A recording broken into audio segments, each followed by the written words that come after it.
Welcome to the third and last part of this tutorial. In this tutorial, we will be implementing a new method in the class ship that basically reports the countries and the number of containers that each country has on the ship. So this is, in a sense, similar to get shipping countries because we want to get the countries first. But for each country, we want to count how many ships the country has on the ship. So one way to do this is first to do get shipping countries and then get each country and count how many ships it has. Of course, the other way to do it is using a hash map, and we will do both of these two implementations in order to see the advantage of the hash map. So first, let's get started, and let's do get shipping countries volume. And in this example, let's assume that this method will be void. It will just print the numbers, the country and the numbers of ships it has to the standard output. And then when we introduce hash map, we will make it return a hash map to the caller. So I'm going to start with a void method, get shipping countries volume. Again, the idea is that to report each country and how many containers it has on board. In this example, for instance, if we call this method, we should get Canada 2, Brazil 1. Okay, so if you do this, ship.get shipping countries volume, we should get Canada 2 and Brazil 1. Of course, this one doesn't do anything yet, so let's get to it and implement it. So first step is to get the shipping countries. So I'm going to countries, use my method before, right? So I can do that again, but there is no need to repeat myself. I can call the method get shipping countries to get the shipping countries. Now, for each one of these countries,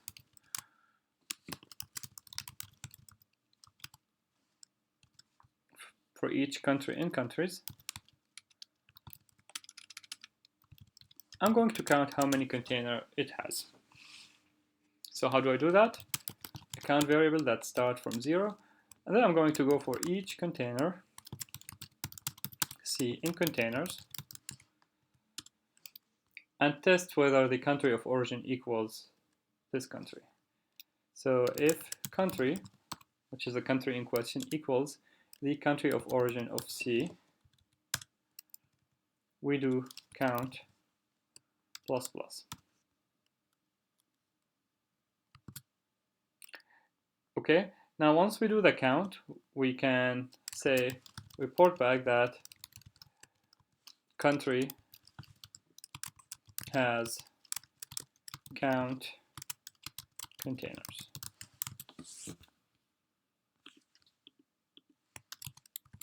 Right, so the for loop here finishes here, right? So, and I didn't need to put brackets because it's just one statement, an if statement.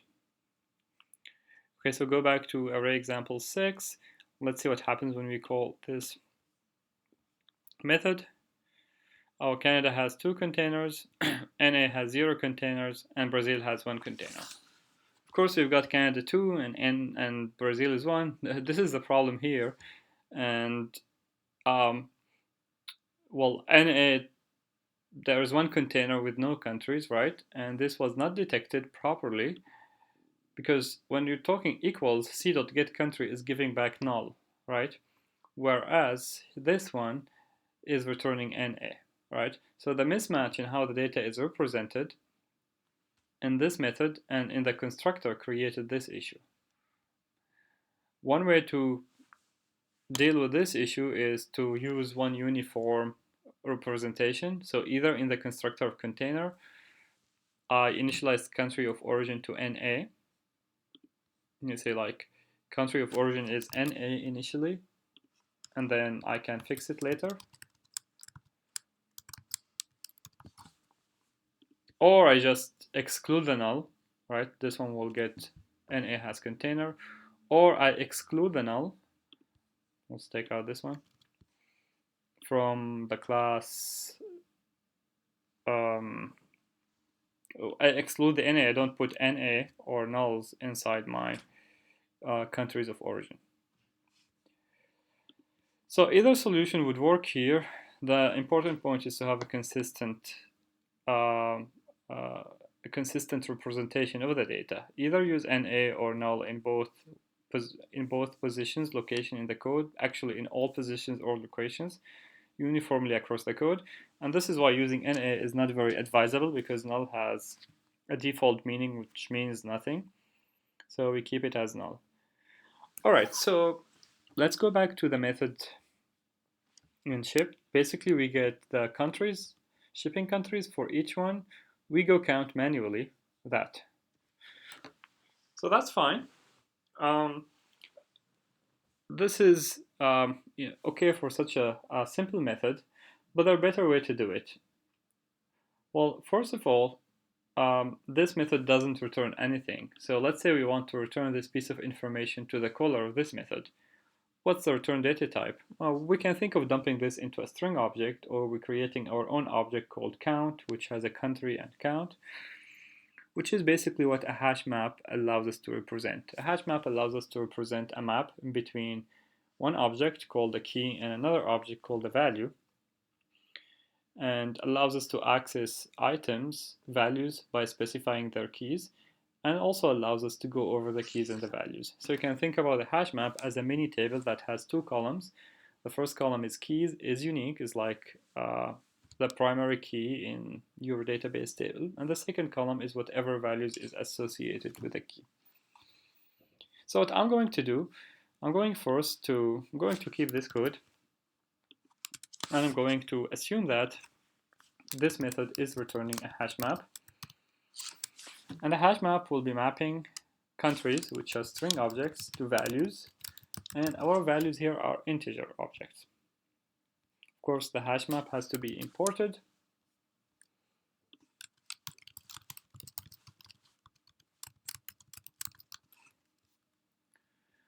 So I imported it. So let's start by creating that hash map. Integer, let's call it volume. Country volume maybe is more meaningful. We create the new hash map. Again, like any other object, we have to call the constructor. And at the end, I'm going to return country volume.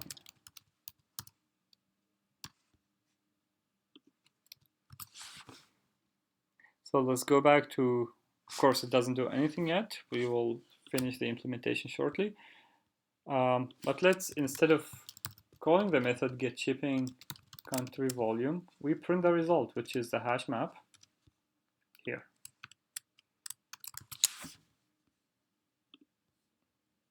And the result is an empty hash map, and you can see that the hash map is represented with two curly brackets compared to ArrayList and HashSet, which are represented with a square bracket. Okay, let's go back to ship. What do we need to do? We need to go over each container and look up the countries, right? So here's what we're going to do. We're going to go over each container in our containers, and we're going to get the country of that container. So string country c.get country of origin.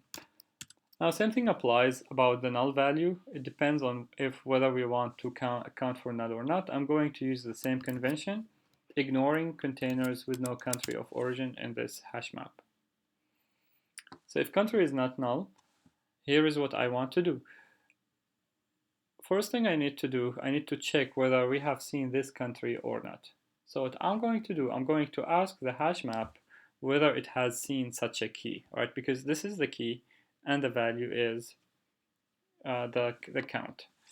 So I'm going to call the method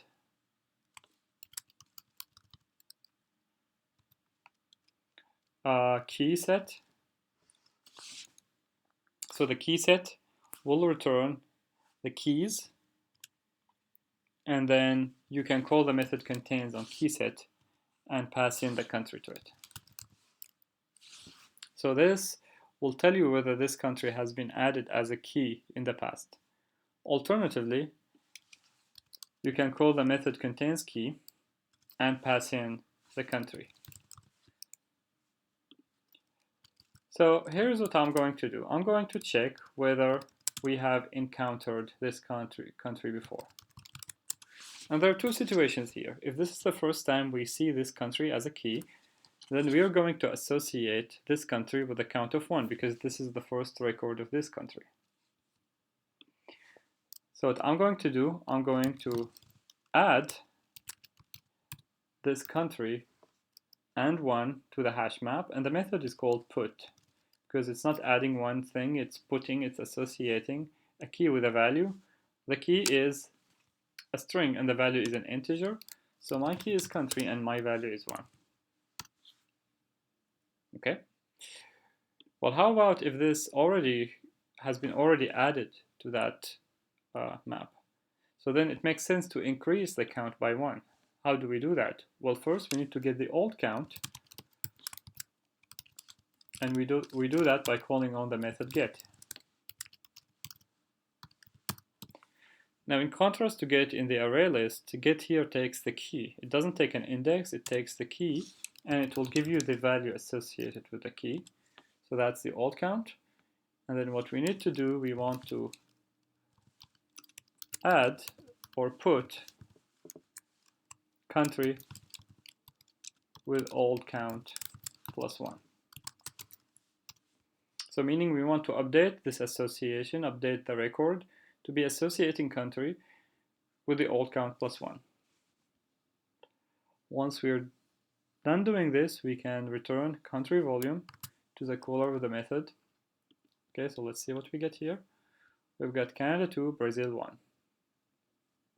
Okay, so let's see what's going on under the hood. Let's see how this magic is operating. So let's trace the execution here and debug this.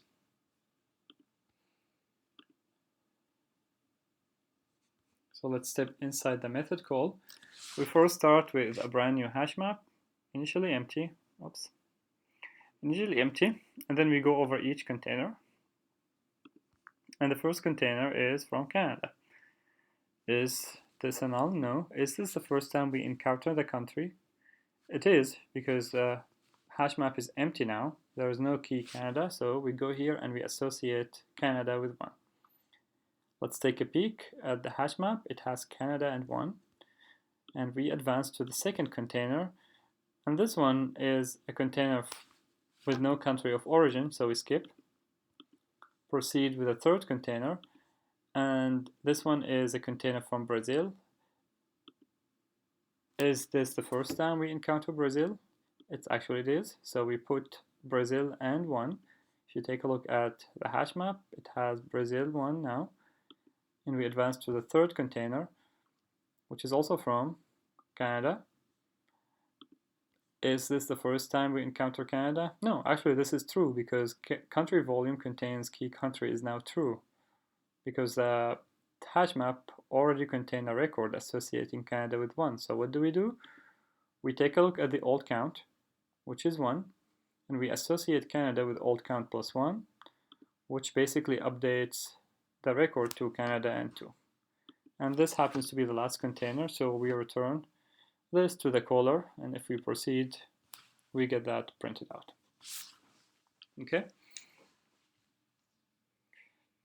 If you take a look at the two implementations, you probably say, well, so this is even more longer than this one. What's the value? The value is that this hash map allows us to do much more things than just printing that association. Let's say you're interested in the countries. You can do system.println ship. Let's actually store this in a variable here because I will need it multiple times. So I'm going to store this in a local variable, hash map, string integer. Let's call it shipping volume, maybe this one. Of course, I need to import this class as I did here. So let's go and import this. I'm actually going to import ArrayList. I'm not sure if I'll need it, but if I do, what's there? Okay. And then I can do system out println sv. So that's the same. I haven't done anything except that I'm passing it to println. I'm just storing it in its own local variable. And then I can do something more. I can do print the keys. What are the countries? The key set. Well, we'll get Canada and Brazil. Right? What are the values? Values. And I will get 1 and 2. 2 and 1 in this case. Right? Basically, I've got access to all of the methods that the class HashMap provides to access and manipulate and this association. So this concludes this third part of the tutorial. We've covered using ArrayList, HashSet, and HashMap for a couple of data processing tasks inside the class container ship. One last point about storing this data, you notice that I use containers as an attribute, whereas all of the other collections were returned as return values. Now I could have potentially presented a hash set called countries, for instance, and a hash map shipping volume here, etc., right, as attributes. And these methods could have operated on the attribute and returned them as well with getter methods. Well, this is a possibility, but the issue in here is that this duplicates the values, the data, across different attributes, which means there's the extra task of keeping them in sync all the time. Let's say you add a container, you need to adjust the hash set. If you delete a container, you need to go over your hash set to see if this was the last container, you need to delete the country, and so on. So it's always advisable if you're storing data to store it only in one place. And in all of the other places, you recreate the data or you process the original data to get to a different shapes and reports of the original data.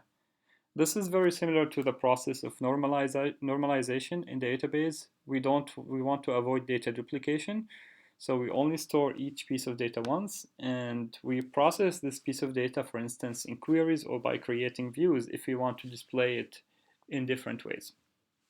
And that's why I decided to store the container data only once and process it and return different views on the same data, for instance, countries or shipping volume in these methods.